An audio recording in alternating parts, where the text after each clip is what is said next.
Hello and welcome to About Books. On this week's show we'll be talking to Nathan O'Hagan about his novel, The World is Not a Cold Dead Place, a funny, moving account about a man grappling with multiple mental health conditions.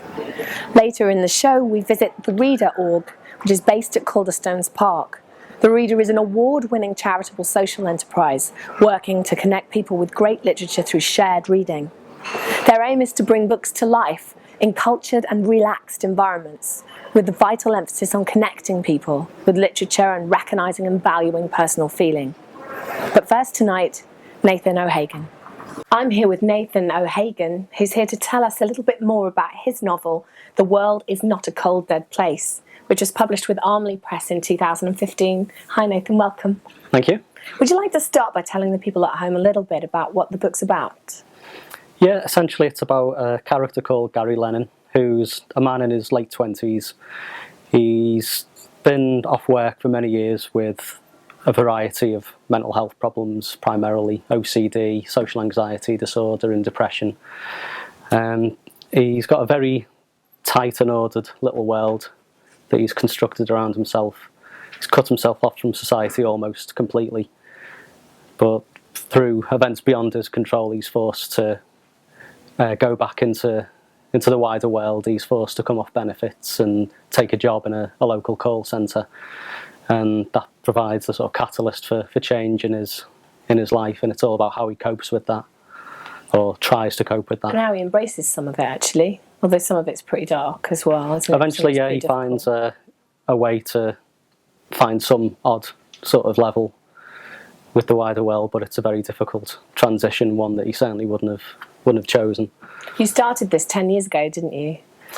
Yeah, about 10 years ago. It's sort of been rewritten a few times over then and sort of gone to other things and gone back to it over the years. It's not necessarily a comment on David Cameron and austerity, but it feels to me, in terms of what you were just saying about the benefit system and people being forced into situations that they're not physically or mentally ready to be in, it feels very current, very now. Yeah, I mean, that was pure chance, really. I'll say, it was the basic draft was written a long time ago under a Labour government, but in the intervening years, obviously, we've had the coalition, or the so-called coalition, and now the Tory majority government, and obviously what Atos have been doing and what Ian Duncan Smith has been doing.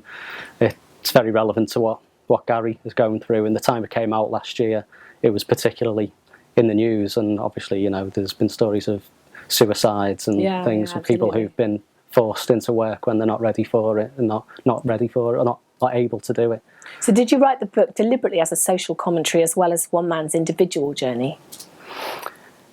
It was primarily just one person's view of the world, and obviously the social commentary comes with that because it's his view of society, but it was primarily a character study. Who was the character that came first rather than the plot or anything. It started it's first person narration, isn't it? So it's very intense, it's very much in his head. Everything's through Gary Lennon's worldview, and initially it was basically a series of rants and sort of non sequiturs, just him talking to himself, but eventually around that I built a dramatic framework for it to work dramatically. And social commentary does come into that, particularly specific to the town he lives in Birkenhead. Would you like to tell us a little bit more about that location? Because that's quite an unusual literary setting. It is. I mean, the obvious exception being Kevin Sampson's Away Days. I can't really think of any other novels that have been set in Birkenhead. Usually you see major cities, London, Manchester, Liverpool. But I thought setting it in Birkenhead would have a unique perspective. Were you hoping to raise its profile? I hope so. I mean, I don't know whether it would raise it for the better. I mean, certainly the character's view of the town. I think you're fair to it, actually. Yeah, I hope so. I hope to provide some balance. I mean, certainly Gary's view of it is a pretty negative one, but I think his view would be negative of wherever he was living. He sees the town and the wider county, country and world as kind of his enemy. But obviously it's the town he lives in, he sees more directly. So you use Birkenhead for locations principally, but also for a kind of sense of camaraderie or some kind of Birkenheadian spirit, or are you making a point about the Wirral in general? Well, yeah, Birkenhead particularly. in early drafts it wasn't specified that it was Birkenhead. It was just a northwestern town. It wasn't given a name. Eventually, after a few drafts, I decided to make it specifically about Birkenhead, and then the town really sort of came to life, and I think the story did through that as well. I think sort of filtered through sort of Birkenheadian, if that's a word, sensibility. Yeah. Obviously, people know the Scouse sense of humour, but I think Birkenhead and the Wirral has a unique slant even and on needs a shout on out. that. Yeah, absolutely. Yeah, for sure. You mentioned you touched on Gary's OCD and his kind of mental health issues. Did you write it as a kind of polemic to help get people to understand what it's like to struggle with these issues, or was this a device in order to create a bigger sense of exile in him? Both, really. There was a sort of dramatic device, but I did also want to highlight certain issues. You see OCD portrayed quite a lot in film, and I'm not sure how accurate it is a lot of the time. Sometimes it's sort of just played for almost comedy value, but I did want to portray that it can be very debilitating and can completely take over people's lives. This also does seem to give him a sense of stability though as well. His routines are his survival strategy, aren't they? Yeah, they're his only safety net, really. Yeah. He says, the things that he does in moments of stress to give him some sort of sense of control. Yeah. And he feels he has no control around the rest of his life, the world around him. It's a very scary and corrupt place for him. But within this little world he's created in this flat, supported by these routines and habits, he feels safe with them. Were you interrogating the idea of humanity and trying to put forward the notion by the end of the novel when I don't want to spoil it for anybody, but there's a kind of transformationary sort of experience, isn't there? Were you plugging love as the solution to an awful lot of the situations of victimization that he goes through? Not necessarily love, but I certainly wanted to leave the possibility that redemption is possible for anyone, or some sort of semblance of hope, even for someone like Gary, who seems very far gone at times and has no desire to take any place in society. He just wants to be left alone. I did want the possibility of hope. As I say, I don't want to spoil the ending or anything, but I did want him to go through some kind of journey and come out the other side of it as some sort of changed person. And it's hinted at in the title that the world is not a cold dead place in brackets, so there's the possibility for anyone. Why did you keep the brackets on the front cover? That was just, the title's sort of stolen from an album by an American band called Explosions in the Sky. They had an album called The Earth is Not a Cold Dead Place. I just changed world because I thought it sounded better, and I couldn't decide. I was toying with the idea of calling it The World Is, and the world is not a cold dead place, and my wife said almost as a joke, why don't you just put the not in brackets? And that just stuck straight away. I thought that actually works, that it's the sort of hint of the possibility of hope and redemption, but it's not clear cut, so that just seemed to work. The story's hopeful by the end of it, I think, and there are various stages during the narrative where hope begins to kind of build, I think, as well. But your experience of publishing has been a hopeful one for people who are writing at home, I think, too. Do you want to tell us a bit about that? Yeah, I've had the usual coming up against the brick wall of the major publishing industry, the usual rejection letters that you get back, and you're pretty sure they've not read past the synopsis, if even that far. I think sometimes they see it's a name they don't recognise and just pop a rejection letter straight in the post, and that's frustrating. But I think the most frustrating thing for me was when I actually got positive feedback from one major publisher in particular, who wanted to see the whole manuscript and gave me loads of really good feedback, but then decided they didn't want to publish it without any real explanation. But that did provide the impetus to keep going. If they'd just said it was rubbish, then maybe I would have thought, okay, it's not good enough. But you did find a publisher ultimately? Eventually, yeah, a little publisher called Army Press, which is based in Leeds, who I just happened across on Twitter. Mick McGann, who runs it with his friend John Lake. I saw something of his retweeted by someone, and they just seemed like they might be a good fit. They describe themselves as Northern Punk Publishers, which sounded good to me. Yeah, sounds good. So I got in touch via Twitter, and just straight away I thought, there was some common ground there, and they were particularly saying that they want gritty stuff, they want stuff with lots of swearing that reflects how people... Yes, it's quite sweary, isn't it? There is a chapter without swearing in it, but I think one chapter without swearing, the rest of it's pretty... stuff we couldn't say on TV. Yeah. That's for sure. Why did you make it so sweary? Because that's how people talk. well, not everyone, but people I know swear a lot. I swear a lot. Is it a part of his masculinity? Because it's quite a male book in some ways, isn't it? I think it's part, yeah, it's some kind of a masculine thing with Gary in particular, and it's a kind of almost a subdued violence, really, with Gary. It comes across in his language rather than actions and how he speaks and how he expresses himself. So it was about showing his rage in the face of the world, really, as well. But in a wider sense, I think it's just how a lot of people talk. I just wanted to reflect how conversations sound. I mean, that's what I was at pains with every bit of dialogue. I kept thinking, does this sound like a normal conversation? Yeah. And even in a lot of books that I really like, a lot of passages of dialogue, I thought that doesn't quite ring true. That's not how someone I know would speak, and I wanted it to sound believable to people like me. I wanted someone like me to pick up and read it and think, that's how I talk. World. Yeah. It's a world that I understand. What are you working on at the moment? Well, I finished a second novel, which is unrelated to that. It's a comedy set in the 90s, which I've submitted to Almy Press. Hopefully they'll like that. Is that also set in Birkenhead? It's set in Wallasey, so cool. in and around the Wirral, yeah.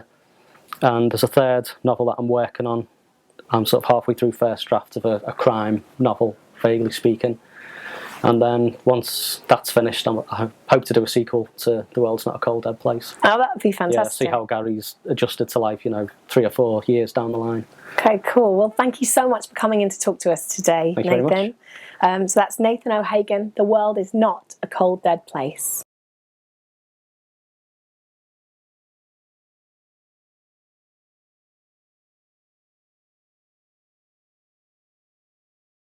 The Reader Org is based at Calderstones Park.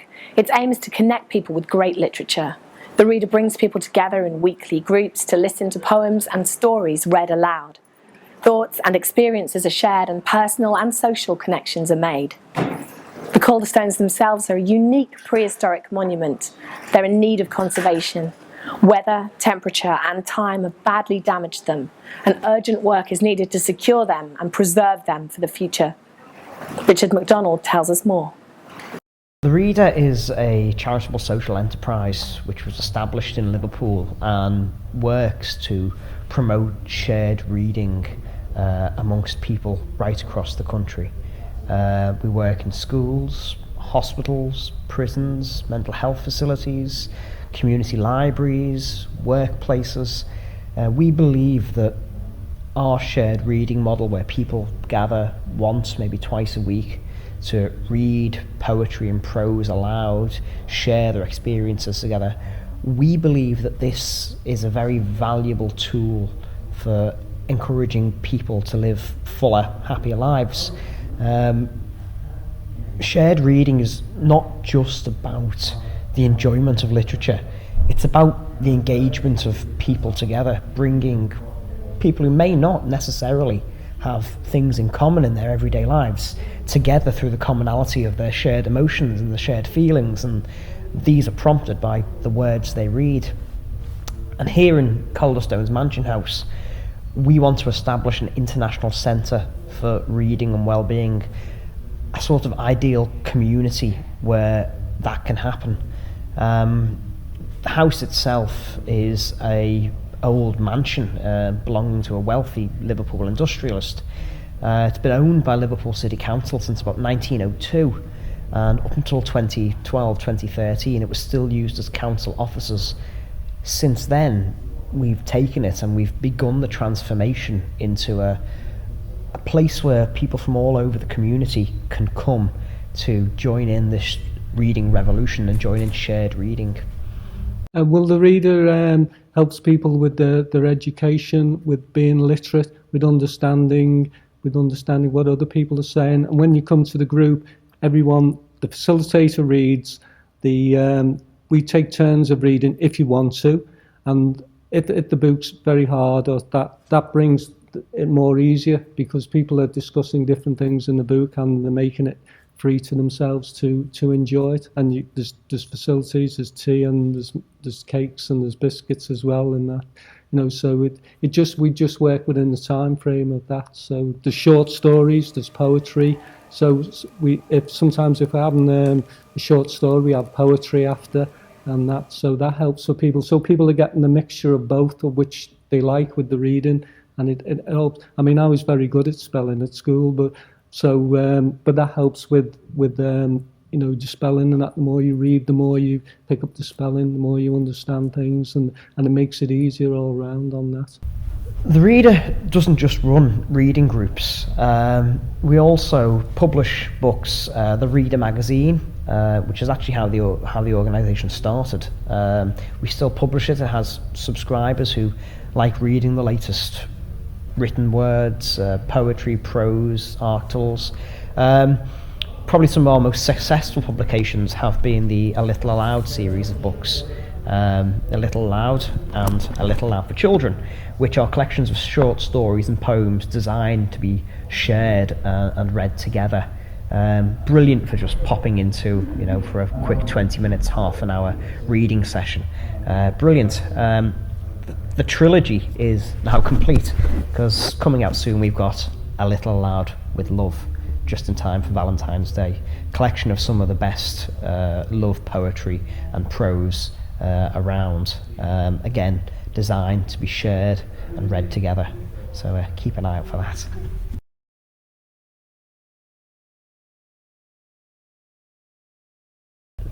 The house is not in a very good state. For the years that the council had us, they maintained it but just kept it functional. It needs a lot of very intensive repair work carried out to it.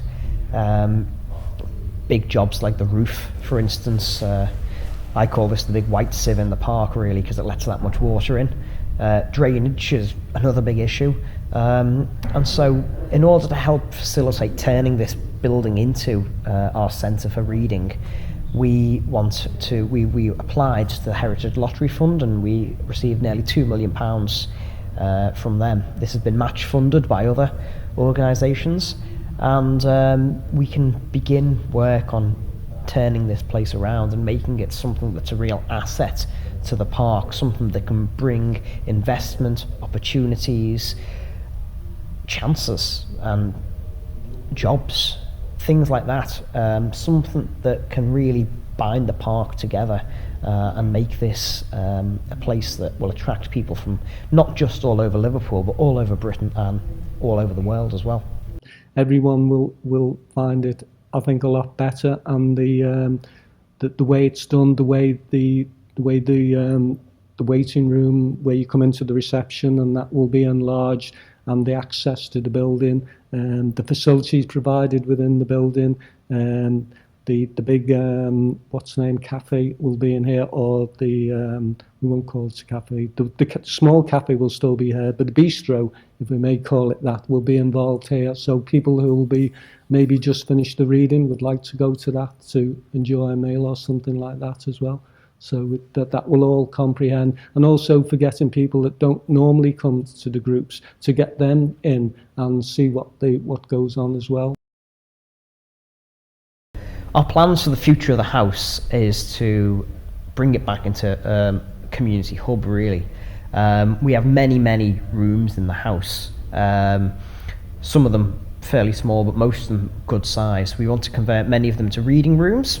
The room we're in at the moment, which is quite a large-sized reception room, I suppose you'd call it. I think it probably was the old ballroom of the house when it was a mansion. This we want to convert and turn into a bistro. We do have a cafe in the park, but it's very small, and it's totally inadequate for the amount of people that come here. So we want to turn this into a place where people can come and have a bit more of an engaged meal. So if you want to come for the entire day, you can come for a reading session in the morning, have a spot of lunch, and then maybe do another reading session in the afternoon. You don't have to travel elsewhere. A key part of securing the Heritage Lottery funding was the fact that we want to create a whole experience in the house. We want to do one of the rooms in the house up as it would have been in the 1880s, but we don't want it to be a museum room behind red ropes. We want people to come in here. It looks like a Victorian room, shelves full of books, but books that you can sit down and read. So you can sit down on the lovely comfy sofa, pick a book off the shelf, and be transported away into a magical land, travelling down the Mississippi River with Huckleberry Finn, or wandering through the dark streets of Dickensian London with Sherlock Holmes, perhaps later on. It's going to be a place where people's imaginations can come alive. And connected to that heritage room is also going to be a interpretation space for the Calderstones. The stones themselves are located in a greenhouse at the moment, but that's not very good for them. The heats up and cools down, causes damage. So we're going to build custom-built casings to store the stones in, but also have them open to the public, so people for the first time since the 1980s can come and see the stones, learn about their history, learn about the very first people who lived in this area.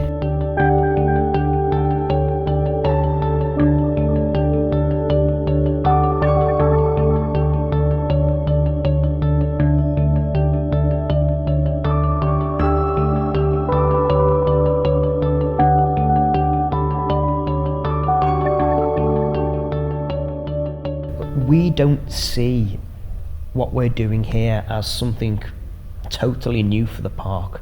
We just see it as a building on what was already there. There's a great community in this area.